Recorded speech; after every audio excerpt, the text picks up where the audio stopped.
বাবার দায়িত্ব সন্তানের মুখে হাসি ফোটানো। মেয়ে ফাতেমাকে হাসি মুখেই তাই বিদায় বললেন তাসকিন আহমেদ। তবে তাতেও মন ভরল না মেয়ের। তাসকিনকে গেটে পৌঁছে দেওয়ার পথে তাসকিনের বাবাও খানিকটা আদর করে দিলেন নাতনিকে, যেন মেয়ের মন খারাপের ছবি নিয়ে দেশ না ছাড়েন তাসকিন আহমেদ তাজিম।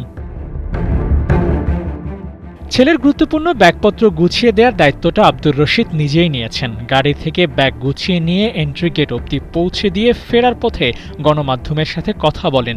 জানান, শুধু ছেলের জন্য না, পুরো দলের জন্যই থাকবে শুভকামনা। বাংলাদেশ দলটাকে নিয়ে এবার প্রত্যাশা কি? অনেক ভালো হবে। গোটা দলে তাসকিনই একমাত্র এ প্লাস ক্যাটাগরির ক্রিকেটার। ফর্মেরও তুঙ্গে এই পেসার। তার থেকে প্রত্যাশাও বেশি। এশিয়া কাপে হায়েস্ট উইকেট তুলবেন তাসকিন, সেই স্বপ্ন দেখছেন তার বাবা।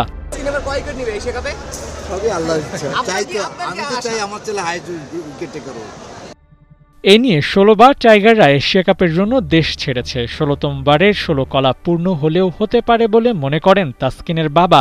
স্বপ্ন, এবার দারুণ কিছু করবে টাইগাররা। শিরোপা জয়ের জন্যই খেলবে ওরা। এই নিয়ে ১৬ বার বাংলাদেশ এশিয়া কাপ খেলতেছে, তো এই ১৬তম বারে কি ১৬ কলা পূর্ণ হবে ইনশাআল্লাহ।